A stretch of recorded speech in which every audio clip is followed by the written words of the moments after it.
Good morning and welcome to News 9. I'm Nolan Pinto. Now, it's been more than 38 hours and that little girl, 4-year-old girl, Akshita, has still stuck in the borewell. In fact, she's been stuck there since Tuesday evening, 7:30, when she was trying to avoid a dog chasing her. She went headfirst and fell into this open, abandoned, age-old borewell. 8:45 Tuesday evening, that's when rescue personnel reached the spot and started their operation. Now, the NDRF personnel were contacted immediately by the state and district administration. And according to standard operating procedures, they asked them to first start pumping in oxygen quickly into the borewell so that she will be able to breathe properly, and also start digging a ditch. Now, that's the ditch that you see over there. As of now, we're told that the ditch, they have gone about 37 to 38 feet in depth. And as of now, they're using drillers or stone cutters to dig a hole, basically to dig the tunnel. And you can clearly see there right down the tunnel almost taking shape. Now, it will take some time for the officials to go ahead with this work, considering the fact that it's a very rocky terrain.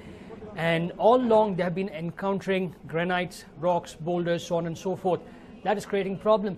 And there you can see this is a new cutter that has been brought in order to do the needful. This is a JCB at the moment, but you will see the cutter in some time.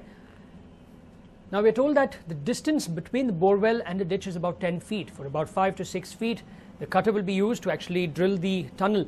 Thereafter, for the last 5 or maybe 4 feet, depending on the situation and the vibrations that it's causing, the NDRF personnel will go about their work of manually chipping through the rocks. Now, all this while throughout the night, a robotic arm was utilized to try and save her. But on its very first attempt, it encountered stones. Now, the stones were removed and again the robot was sent inside. The robotic arm again encountered a lot of debris. So the robotic arm was utilized to remove the debris. So on and so forth. This entire operation went on through the night till the early hours of the morning, till around 4:30. Thereafter, they stopped that work. They started their continuous oxygen has been pumped in. In fact, throughout, that's what they have been doing. But the main focus is now on getting this particular tunnel ready as fast as possible. Now, we are told that the tunnel work, say about 6 feet into, or as close as possible to the borewell, should be done in the next 2-3 hours. But the biggest issue for them later would be the manual work, because that will take a long time. Well, let's now listen into what the sub-divisional officer had to talk about the entire operation and the difficulties they are facing. ನಾವು ಈ 37 ಅಡಿ ಏನು ಆಳ ಅಗದಿದ್ವಿ parallel ಆಗಿ. ಆ 37 ಅಡಿ ಆಗಿದ್ದು tunnel ಮಾಡಲಿಕ್ಕೆ ಹೊರಟಾಗ ನಮ್ಮ NDRF ಟೀಮಿಂದ ಹೇಳ್ತಾ ಇತ್ತು, ಅದು ರಾಕ್ ಹಾರ್ಡ್ ಇರೋದ್ರಿಂದ ಟನಲ್ ಹಾರಿಜಾಂಟಲ್ ಆಗಿ ಮಾಡ್ತಾ ಇರೋದ್ರಿಂದ ಆ ಕೊಳವೆ ಬಾವಿಲಿರುವಂಥ ಮಣ್ಣು ಕುಸಿದು ಬೀಳ್ತಾ ಇದೆ. ಅದರಿಂದ ಅದು ಮಾಡ್ಲಿಕ್ಕೆ ಸಾಧ್ಯವಾಗಲ್ಲ. ಅದನ್ನು ನಿಲ್ಲಿಸ್ಬಿಟ್ಟು ಆಲ್ಟರ್ನೇಟಿವ್ ಆಗಿ ಮಗುನ ಸೇಫಾಗಿ ತೆಗಿಬೇಕು ಅಂತ ಹೇಳಿ ರೋಬೋ ಮೂಲಕ ಟ್ರೈ ಮಾಡೋಣ ಅಂತ ಹೇಳಿ ಅವರೊಂದು ಸಲಹೆನ ಕೊಟ್ಟ ಮೇರೆಗೆ ರೋಬೋ ಮೂಲಕ ನಾವು ಮಗುವನ್ನು ತೆಗಿಲಿಕ್ಕೆ ಪ್ರಯತ್ನ ಮಾಡಿದ್ವಿ. ತಮಗೂ ಗೊತ್ತಿರೋ ಹಾಗೆ ಬೆಳಿಗ್ಗೆ 4:30 ಗಂಟೆವರೆಗೂ ಕೂಡ ನಾವು ಪ್ರಯತ್ನ ಮಾಡಿದ್ವಿ. ಬಟ್ ಆ ರೋಬೋ ಮೂಲಕ ಮಗುನ ಮೇಲೆ ತೆಗಿಲಿಕ್ಕಾಗಿಲ್ಲ. ಕಾರಣ ಏನಂದ್ರೆ, ಮಗು ಬಿದ್ದ ತಕ್ಷಣ ಅವರ ತಾಯಿ ಏನಿದ್ರು ಆ ಕೊಳವೆ ಬಾವಿ ಮೇಲೆ ಎಲ್ಲ ಸ್ವಲ್ಪ ಓಡಾಡಿ ಸ್ವಲ್ಪ ಆ ಒಂದು ನೋವಲ್ಲಿ ಬಹಳ ರಂಪ ಮಾಡಿದ್ದಕ್ಕೆ ಮಣ್ಣೆಲ್ಲ ಮಗು ಮೇಲೆ ಬಿದ್ದ್ಬಿಟ್ಟಿದೆ. ಆ ರೋಬೋ ಕೆಳಗಡೆ ಹೋಗಿ ಲಿಫ್ಟ್ ಮಾಡಬೇಕಾದ್ರೆ ಮಣ್ಣು ಮಾತ್ರ ಸಿಗ್ತಾ ಇದೆ, ಮಗು ಬಾಡಿ ಸಿಗ್ತಾ ಇಲ್ಲ. ಆದ್ರಿಂದ ಬಹಳ 4:15ವರೆಗೂ ಟ್ರೈ ಮಾಡಿದ್ರು ಕೂಡ ಈ ಒಂದು ಕಾರ್ಯ ಸಫಲವಾಗದೇ ಇರೋದ್ರಿಂದ ಮತ್ತೆ ಈಗ ನಾವು ಈ ಟನಲ್ ಮೂಲಕ ಏನಿದೆ ಬ್ರೇಕರ್ ಮೂಲಕ ಒಂದು 3 ಫೀಟ್ವರೆಗೂ ಬ್ರೇಕರ್ ಮೂಲಕ 37 ಅಡಿನ ಮುಂದುವರಿಸಿ 3 ಫೀಟಲ್ಲಿ ಮಾತ್ರ ಅವರು ಟನಲ್ ಅನ್ನ ಮಾಡಿ ಆ ಮಗುನ ತೆಗಿಬಹುದು ಅನ್ನೋ ಪ್ರಯತ್ನನ ನಡೆಸ್ತಾ ಇದ್ದಾರೆ. Well, you just heard what the sub-divisional officer has to say, and there you can see work going on.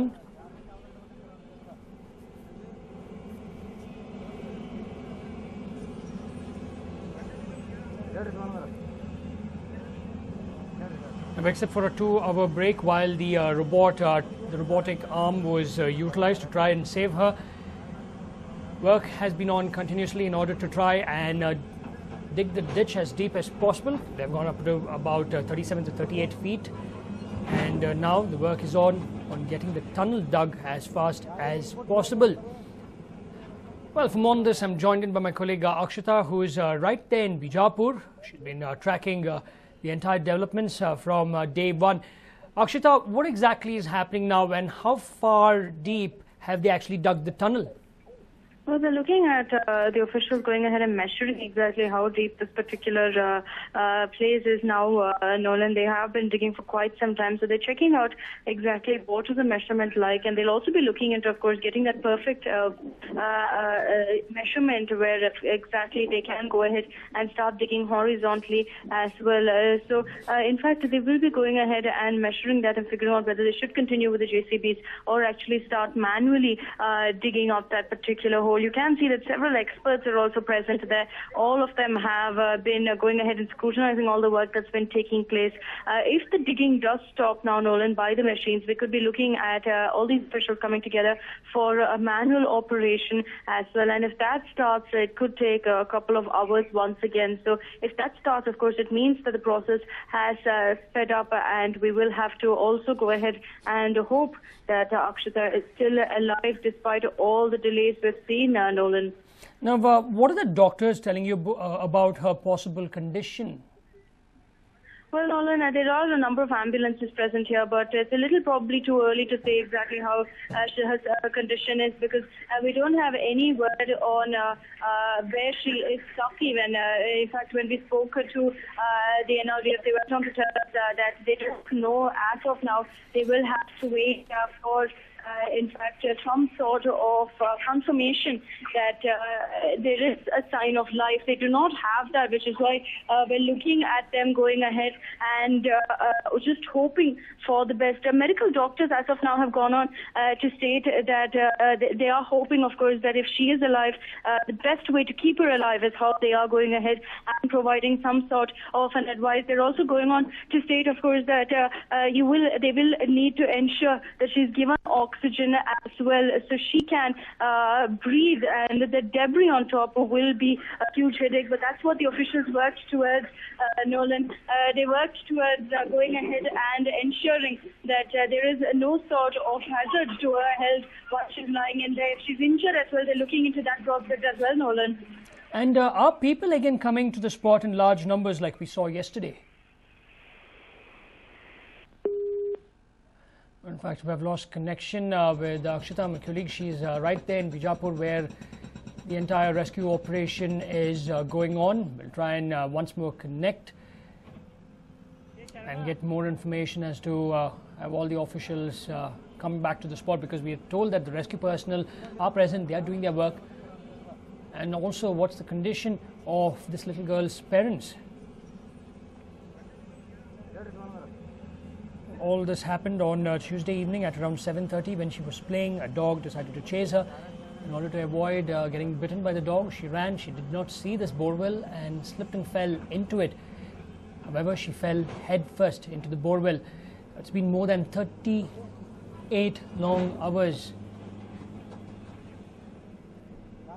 They've not been able to speak to her, talk to her, see anything about her, because even when they sent the camera below, up to 29 feet, the camera was able to see everything, but beyond that it was just covered with debris. So the NDRF personnel believe that she's stuck somewhere between 30 and 31 feet with about 1 to 1.5 feet of debris on top of her.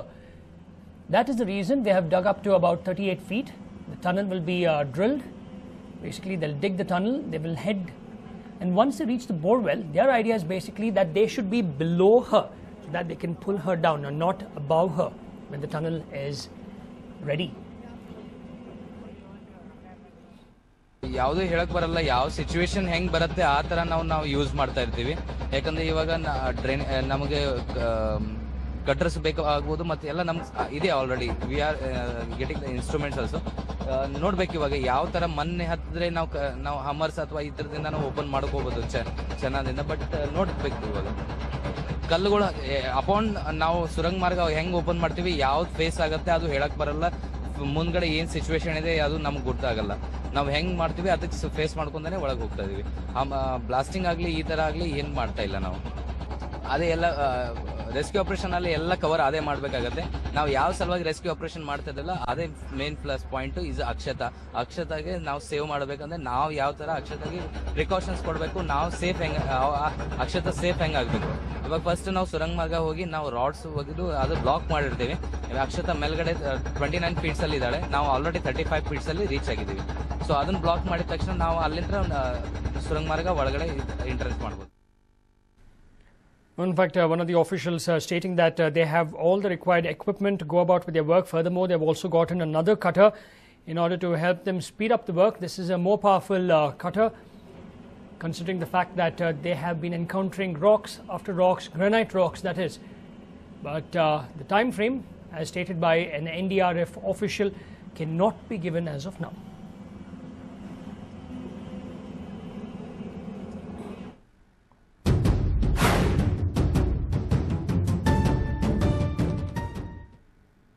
Well, we now slip into a short break. News and updates will continue on the other side. Kent purifiers पानी को बनाए 100% प्योर, क्योंकि इसमें है double purification RO और UV से। Kent देता है सबसे शुद्ध पानी। ಎಲ್ಲ ಸಾಕ್ಷಿಗಳು ಅವ್ರ ಪರವಾಗಿ ಇವೆ. ಇಲ್ಲಿ ಸಾಕ್ಷಿಗಳು ಅವನ ಪರವಾಗಿರಬಹುದು, ಆದ್ರೆ ಅವನು ಸುಳ್ಳು ಹೇಳ್ತಿದ್ದಾನೆ. ನನಗೆ ನನ್ನ ಪ್ರೇಮ ಲೋಕನೇ ನನ್ನ ಹೆಂಡತಿ, ನನ್ನ ಮಕ್ಕಳು. ನನಗೆ ಸತ್ಯ ಗೊತ್ತಾಗಬೇಕು. ನಾನು ಯಾವತ್ತೂ ತಪ್ಪು ಮಾಡಿಲ್ಲ. ಒಂದಲ್ಲ ಒಂದ್ ದಿವಸ ನನ್ನ ಕೈಲಿ ಸಿಗ್ತೀಯಾ? ಆವಾಗಿದೆ ನಿನ್ಗೆ. ಏನು ಮುಂದೆ ಮಾಡೋದು ಇಲ್ಲ. ಮನೆಯಲ್ಲಿ 3 ಜನ ಹೆಣ್ಮಕ್ಳಿದ್ದಾರೆ ಅನ್ನೋ ಭಯ, ಜವಾಬ್ದಾರಿ ಏನಾದ್ರೂ ಇದೆಯಾ? ಅಂದಮೇಲೆ ನಾನು ಯಾರಿಗೂ ಎದುರೋದು ಇಲ್ಲ. ದೃಶ್ಯ. Welcome back. Now, actress Preeti Zinta will return to Mumbai today to record her statement with a complaint filed by her against her former boyfriend and industrialist Nes Wadia, accusing him of misbehaving with her in public. Now, ahead of her return, Preeti Zinta tweeted that she was not selling her stake in IPL franchise Kings 11 Punjab, nor was she settling in the United States.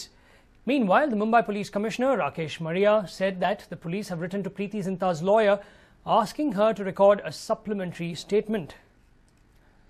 Now, actress Preeti Zinta on Wednesday night ruled out selling her stake in the IPL franchise Kings 11 Punjab. Now, she posted on her Twitter account a tweet, and this is what it was. A big thank you to all the people for the support. Amazed at how much speculation in the media. No, I'm not selling my stake or settling in the US. Now, a couple from Singapore trekking in the Tirumala Hills by pedestrian path for Lord Balaji's darshan had the biggest nightmare of their lives to endure. Midway through their journey, they came under attack from a psycho who slit their throats before quickly fleeing the spot. The horrific incident happened near the Amavarla temple on the pedestrian path. The heavily bleeding and traumatized couple have been shifted to the Ruia hospital in Tirupati for timely treatment. Doctors treating them ruled out any danger to their lives, but said that it would take a while for them to recover due to deep cuts and excessive bleeding.